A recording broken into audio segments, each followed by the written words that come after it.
Доброго времени суток, дорогие друзья. Телеканал Якутия-24 продолжает прямую трансляцию первого соревновательного дня турнира по мини-футболу, который стартовал у нас в рамках спортивных игр народов Республики Саха-Якутия. Продолжаем мы просмотр первого тура группового этапа данного турнира. И сейчас нас с вами ждет встреча между командами Северо-Восточного федерального университета и второй команды Усть-Алданского улуса. Пробежимся мы по составам играющих команд. Ну а для вас у микрофона в ходе этой встречи будем работать мы. Я Власий Сергеев, а также председатель Совета футбольного союза города Якутска, старший судья данного турнира Алексей Адамов. Добрый день. И начинается игра. У нас сборная Северо-Восточного федерального университета выступает в синей форме, в синих футболках. И, соответственно, в желтых джерси у нас играет вторая команда Усть-Алданского улуса. Ну и к составам играющих команд начнем, как и полагается, с гостей. В данном случае номинально гости у нас это Усть-Алдан. Хотя фактически они находятся, играют у себя. Да, итак, вратари Гаврил Портнягин, 19-й, первый Дмитрий Сыходский, 9-й номер Афанасий Домотов, 4-й Джулустан Петров, 11-й Артем Соловьев, 8-й Николай Федоров, 5-й Василий Федоров, 14-й Семен Афанасьев, 12-й Артур Румянцев, 7-й Дмитрий Румянцев, 17-й Владимир Жирков и 10-й номер капитан команды Айсен Бочкарев. Выступает данная команда под руководством тренера Степана Васильева. И сборная Северо-Восточного федерального университета в синей форме. 15-й Роман Сивцев, капитан команды. 2-й номер Денис Сивцев. 1-й Владислав Корякин. 30-й Альберт Цыпандин. 7-й Василий Захаров. 17-й Никита Рычков. 5-й Вадим Мохов. 12-й Архан Колесов. 11-й Роман Колодезников. 9-й номер Владислав Степанов. И 13-й номер Георгий Тимофеев. Главный тренер сборной университета Сергей Павлович Скрябин. И момент у ворот усть-алданцев. Уже второй момент создают ребята из университета. Вадим Мохов угрожал в данном случае воротам хозяев соревнований. Борьба за мяч. Ну и, конечно, на правах хозяйки турнира команда Усть-Алданского улуса имеет право заявить две команды. И, соответственно, мы сейчас смотрим... Ну и вторая команда тоже пробилась через квалификацию. Заслужила не просто как хозяйка, не как, а своим трудом. Квоту, да, там, как в теннисе, там, не знаю, wildcard и так далее. Нет, у нас вот действительно через отборочный этап прошла данная команда, как и остальные 11 коллективов, которые выступают в финальной части на хоккейном корте в селе Барагонцы. Университет в атаке. Цыпандин. И с носка пробивает Цыпандин. Опасно ударил Альберт. Да. И, конечно же, мы не можем не говорить об успехах, да, университета. Может, кто не знает, наш университет, ну, можно смело сказать, что находится в лидерах вообще по России. Вот, об этом говорят и многочисленные награды наших ребят вот, в рамках самого престижного турнира вот, среди вузов, да, вот проект мини-футбол вузы. Золотая лига играет. Да, в золотой лиге, там в самом сильном дивизионе. Ну и сколько у нас там ребята и серебро брали, и бронзу. Года 3-4 подряд они в призерах были. Правда, до золота не дошли. Да. Вот когда в этом году чуть-чуть менее удачно выступили. Но в этом сезоне, да. Будем считать, что это исключение, подтверждающее правило. И в следующий год опять будут в призерах. Да. Помимо этого, наш университет и становился вот, победителем турнира среди вот, ассоциации спортивных клубов университетов. Тогда вот Яник Сэмплэйщи выступал. За сборную стал лучшим бомбардиром данного турнира. Ну, в общем, наш университет, конечно, в числе лидеров. И бессменным рулевым, конечно же, является Сергей Павлович Скрябин, который на этом турнире возглавляет две команды. Да, вот, университет и плюс... первую команду Усть-Алданского, своего родного улуса. Ну и было бы интересно, если бы сейчас играла первая команда против СВФУ, да? Но вполне возможно, мы увидим эту игру на более поздней стадии, в четвертьфинале или полуфинале. А возможно и в финале. Может быть и так, конечно. Это мы смотрим игру группы Б. У нас тут помимо этих команд Ленский район. Вот эти три команды будут разыгрывать путевки, ну не квартета, данного трио. И удар. Опасный удар. Ну, из-под игроков, да, вылетал мяч в ближний угол. И Владислав Корякин справился. Не без труда, но справился. И еще один удар. 2 раза бьющего разыграли устилданцы. Но я думаю, всем очень интересно, да, будет посмотреть на состав первой команды. Это, конечно же, Афоня Федоров, капитан команды, лидер команды. И самым интересным, конечно, персонажем будет Сергей Волошин, который выступал за «Зарю». Ну, также Джулус Пестряков. Да, Джулустан Пестряков, конечно же, тоже человек из высшей лиги. Ну, а Сергей Волошин у нас вообще вот выступает, выйдет на паркет в селе Барагонцы. Ух, смотрите, гол. Какой момент! И 1-0. Да. Пока мы тут вспоминали, да? Воспользовались эффектом неожиданности, да, никто. Оставили одного Георгия Прудецкого. Говорили об одних звездах, но тут Прудецкий напомнил о себе. 1-0.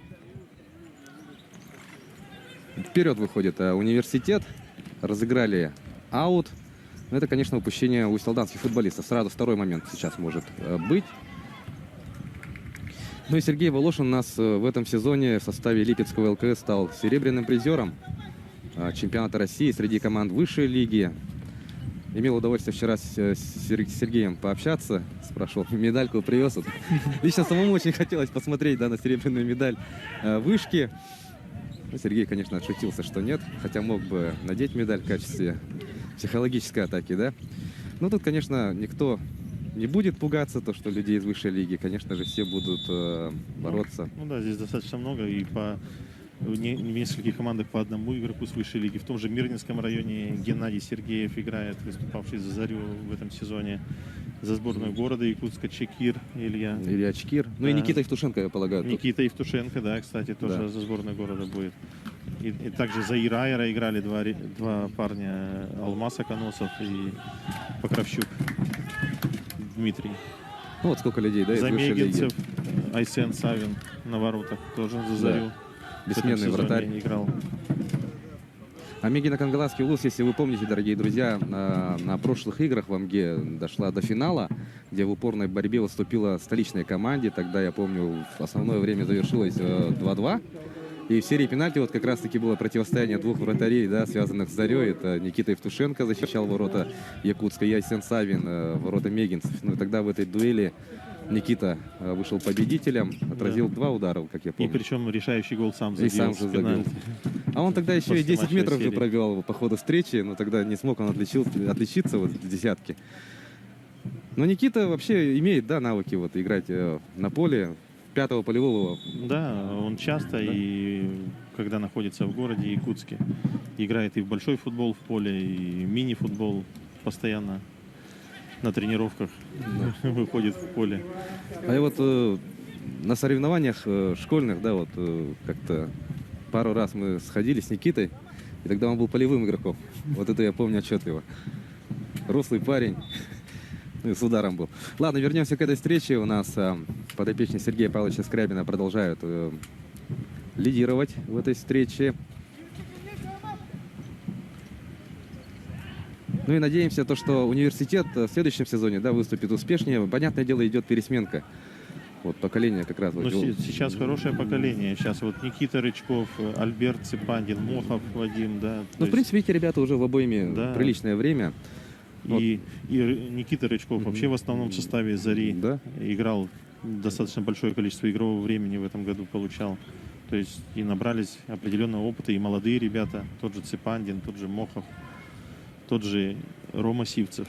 Поэтому, один из претендентов на победу в играх народов сейчас сыграет на площадке. Да, безусловно, в число фаворитов турнира сборная университета, конечно же, входит. Ну и пока с мячом устилданцы. Попытка пробить. Да, что-то не слышно болельщиков. Да, может быть, счет как-то их чуть-чуть смутил. Смущает, да? Но тут, да, приличное количество людей собралось. За оленек как-то активнее болели. Да, за оленек всегда активно болеют. Они и песни поют, и бутылками. Да. Кстати, зажигательной смесью, хотел сказать. Нет, бутылками с камушками. Да. С камушками трясут.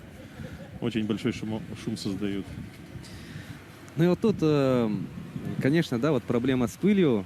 Перед этой встречей же мы протерли, да, вот паркет. Да, перед каждой встречей. Перед каждой встречей влажная уборка. Ну и периодически тут у нас муниципальные службы проезжают по соседней дороге. Увлажняют дорогу, чтобы пыли было меньше. Контратака у Талданской команды. Выход 1 на 1 практически. Да, 1 на 1. Прозевали студенты этот момент и могло обернуться тем, что Это Владимир Жирков, 17 номер. мог сравнивать счет. Но на сей раз обошлось. Хорошо комбинируют студенты. И смотрите, как вернули обратно. Василий Захаров Опять щечкой хотел контратака. пробить. Но на встречных курсах у нас идет игра. И аут зарабатывает Семен Афанасьев. Он же будет вводить мяч в игру. Кстати, хотелось бы отметить, что на этом турнире у нас задействованы приглашенные судьи. Алексей. Вот как раз эту игру судят, да, как раз приглашенные арбитры с Москвы. Дмитрий Середа и Васиф Мамедов обслуживают. Дмитрий Середа вот ближе к нам находится, на дальней бровке Васиф. Они обслуживали игры высшей лиги в этом году. Достаточно часто привлекались там практически в каждом туре. Получали назначение, то есть им и Ассоциация мини-футбола России доверяет. И, соответственно, организаторы наших игр доверили им такое право. Ну, это, получается, судьи Ассоциации мини-футбола России. Да, да. Вот, поэтому судейство вопросов не должно возникать. Ну и огромный плюс, что они являются независимыми для команд. Да, абсолютно нейтральные. Абсолютно нейтральными. Да, потому что, конечно же, в любых соревнованиях, как и в любых других соревнованиях командных, да, иногда вот идут разговоры о том, что вот так-сяк. Да.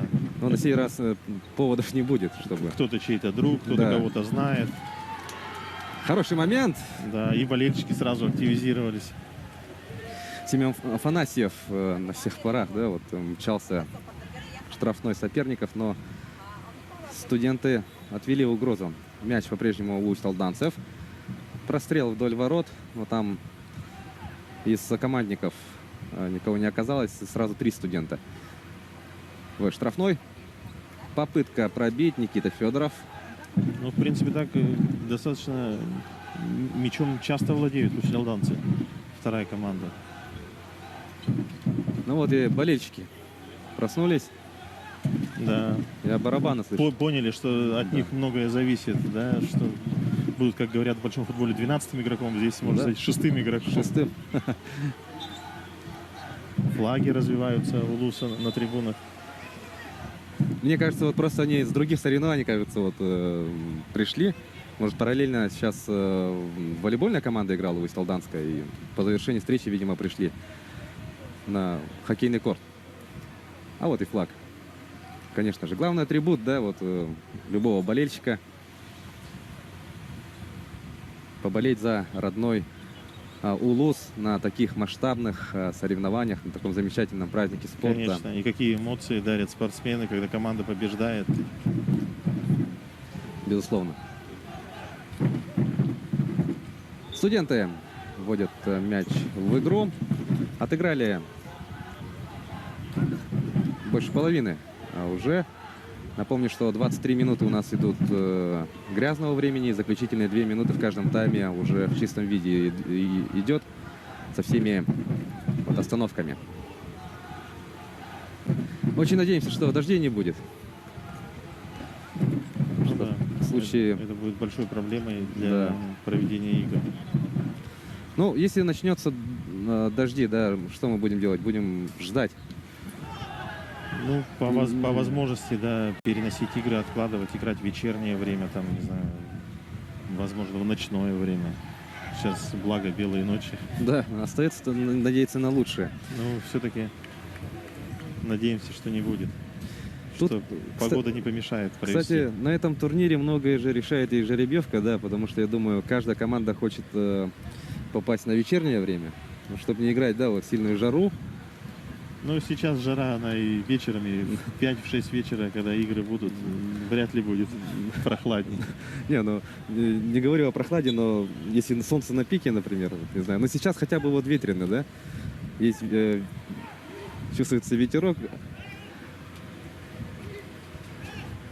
Но это, конечно, тоже дополнительная проблема для игроков. Но играть в жару, конечно же, очень тяжело. Ну да, и хорошо еще, что мы находимся на берегу живописного озера, хоть Да. какая-то влага идет с озера. Так, у нас по фолам 2 нарушения правил у второй команды у Солданского Улуса. Студенты пока не фолили. Вот тут. В мяч сыграл. Да, ну и потом Защитник. просто вот стык после уже действия. Это, конечно, не карается. Момент неприятный, но мини-футбол, контактный вид спорта.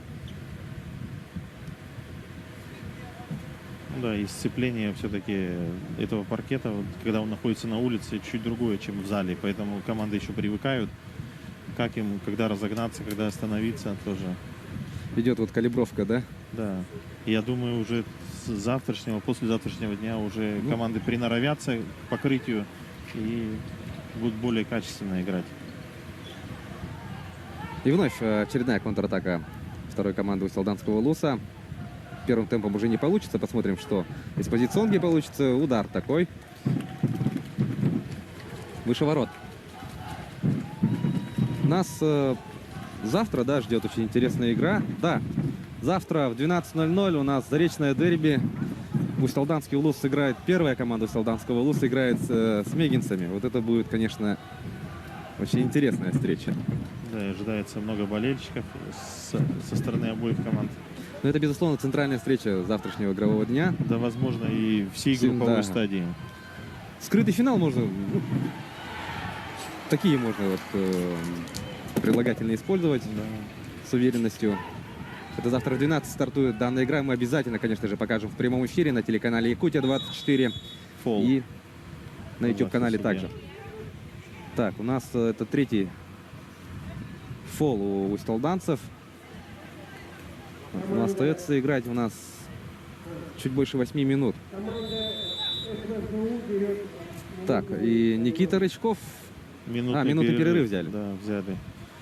Интересно, вот Сергей Павлович взял, да? Сергей Павлович. Ну, сейчас заготовки будут какие-то, наверное, применять.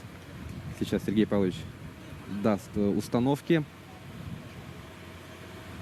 Ну и университет, продолжая разговор об университете, да, это, конечно же, фарм команда для Зари. Уже сколько ребят вот поставили, да, вот. Да, уже столичную команду. Несколько поколений. Игроков играло, да. И сколько до этого играло. А сколько училось игроков, да, Зари, которые пришли, наоборот, из Зари в университет в прошлые годы. Закончили, получили образование. Да, конечно, Северо-Восточный федеральный университет занимает такое важное место в жизни якутского мини-футбола. И бессменный тренер Сергей Стрябин сейчас дал установки. И сейчас, да, Никита Рычков возле мяча. Очень... У него мощный удар. Мы знаем, сколько он за Зарю 10-метровых забил. Мне кажется, больше всех в лиге. Не смотрим. Разыграли. С ударом не получилось. Со второй попытки есть удар. Мяч по-прежнему у студентов. Решил проводить, да? В данном случае игрок мяч до аута. Опасно получилось. Никита Рычков пойдет в обыгрыш. Отыгрывает на своего партнера. И удар. Почему бы нет? Опасно. Да.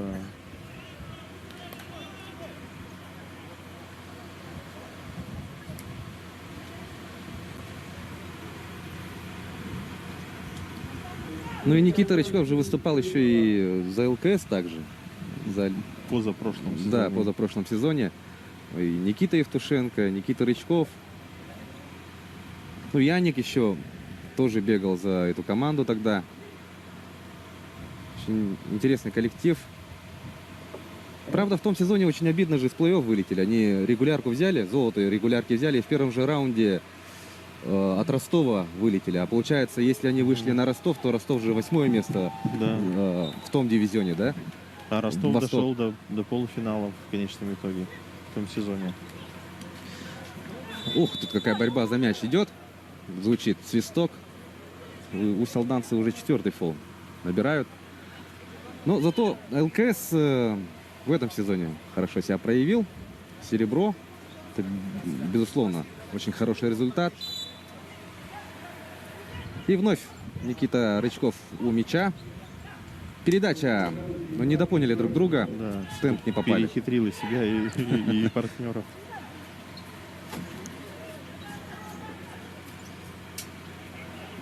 Мячом владеет Усть-Алданцы. Николай Федоров не решился идти в обыгрыш. Передача проникающая. Так, ну неужели мяч в поле сохранили? Не зафиксировал вратарь. Так, продолжается атака. И тут хороший отбор. Как самоотверженно бросаются, да? В подкате. Игроки Усть-Алдана. Не первый раз вот уже так стелятся. Мяч контролируют студенты.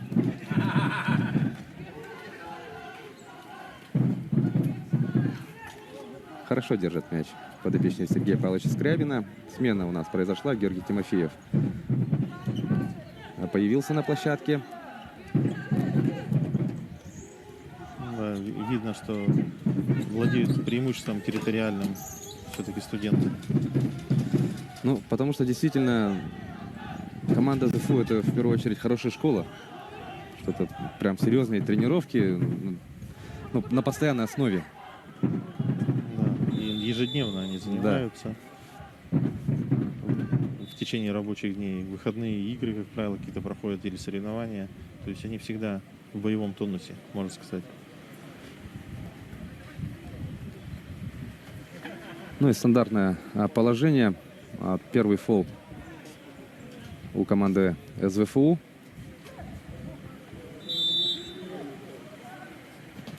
Удар следует.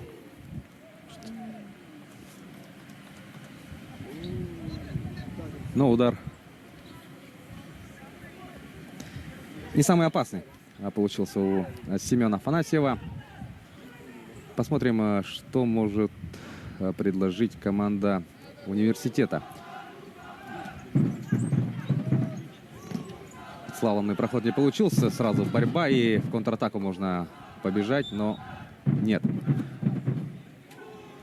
Да, шанс у Селдана в контратаках. Потому что позиционно переиграть студентов быстрых тут, ребят, да, студентов, которые все накрывают, очень тяжело. Я думаю, да, действительно, любой команде будет очень тяжело играть с университетом, потому что действительно это молодые ребята с хорошей школой, которые постоянно в тонусе. И вот в отборе вновь хорошо действуют Усть-Алданцы. Посмотрим, чем это закончится. Успели вернуться студенты. Да, все накрывают, все перекрывают. Мяч практически до вратаря не доходит.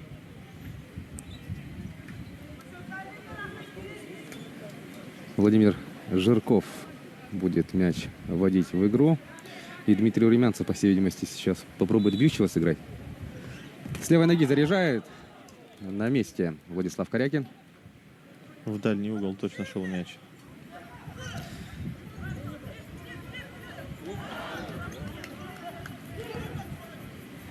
Очень живописный у нас вид, фон. Если вот я говорю про общую картинку, вот, да, общий план. Действительно, мини-футбол на свежем воздухе, на открытом воздухе — это экзотика. Обычно привычный фон — это трибуны, а у нас вот такой вот прекрасный вид. Красоты Усть-Алданского улуса.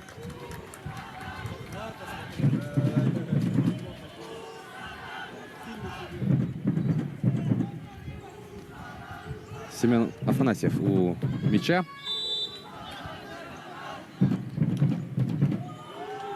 В сторону ворот, но это и удар, и пас. На отклик партнеров надеялся игрок. И угловой, по всей видимости, будет. Нет, от ворот. От ворот выводит мяч.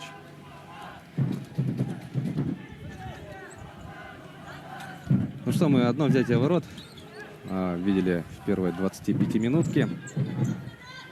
Чуть больше 2 минут остается до конца первого тайма. И сразу троем, да? Как быстро они возвращаются назад. Ну, туда передача была не самая лучшая, и Да. сразу втроем вот моментально вернулись. Да, исправляют ошибку Да. одного из партнеров, сразу 3 человека. Ну и высоко встречает университет своих соперников. Красиво, технично. Это Никита Рычков, да? Но тут верни, да, Никите Да, да. на самом-то деле, но иначе распорядился его сокомандник. Никита Рычков тоже сразу вот, выразил свое недовольство. До сих пор выражает недовольство, машет руками. Ну вот Никита с мячом. Скоро перерыв, будет возможность обсудить им в команде. Ну, Никита может пойти в обыгрыш. С левой ноги решил зарядить. Борьба за мяч, и тут выход 1 на 1. Ух, самый последний момент. Роман Сивцев нейтрализовал угрозу.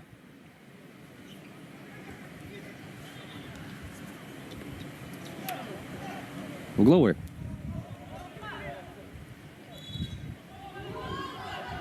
Семен Афанасьев делает прострел вдоль ворот и доходит до сокомандника мяч, но до удара дело. Есть. Хотел сказать, не Забили. дойдет, но все-таки Да. дело дошло до удара, и Да. 1-1. После серии отскоков рикошетов 14 номер. Семен Афанасьев сравнивает счет в этой встрече, и я думаю, вы прекрасно ощущаете через интершум атмосферу. На радость собравшейся публики. Конечно же, тут болельщиков у солданской команды очень много. И давайте вот посмотрим на повторе. Прострел, и тут, конечно же, не с первой попытки, да, удалось вот нанести результативный удар.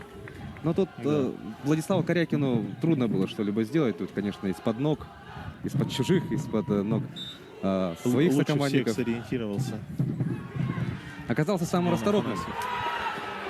Но тут сразу же второй момент. На эмоциях пошли Да. вперед. Как много зависит, да?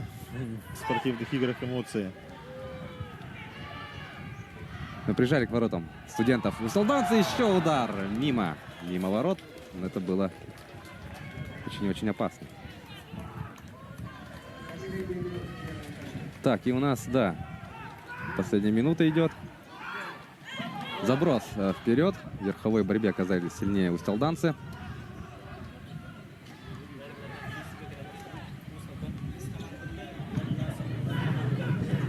Один-один.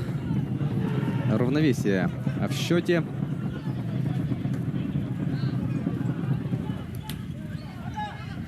И порядка 20 секунд остается играть в первом тайме.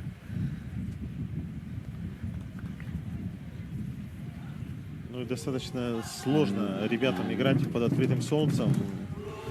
Мини-футбол такой энергозатратный вид спорта. И когда игроки выходят на площадку, они практически всегда в движении, поэтому еще и тут под палящим солнцем.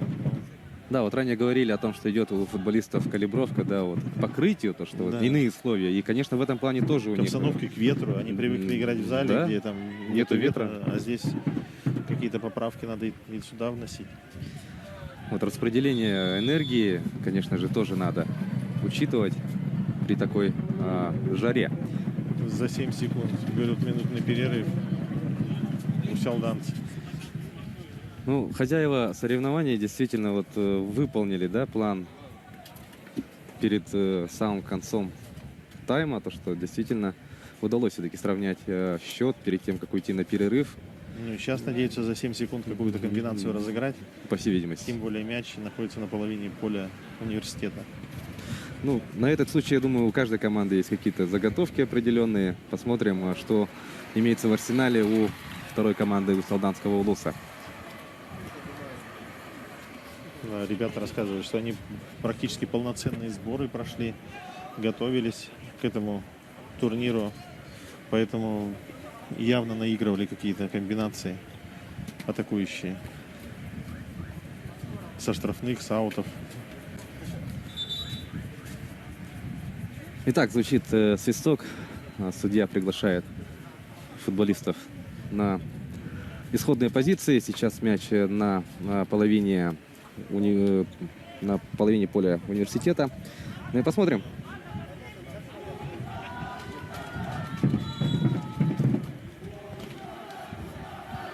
Ну тут просто в бьющего разыграли. Да, самая простая комбинация Да. из тех, которые могут быть. Ждали мы чего-то такого интересного. Дальний удар. Ну, это ввиду того, что, конечно же, время заканчивается. 2 секунды. И все. Звучит свисток. 1-1. Таков итог первого тайма. Очень интересное действие нам предложили команды в первой 25-минутке. И мы можем с уверенностью сказать, что второй тайм будет еще интереснее. Футболисты отправляются отдыхать. Увидимся с вами во втором тайме.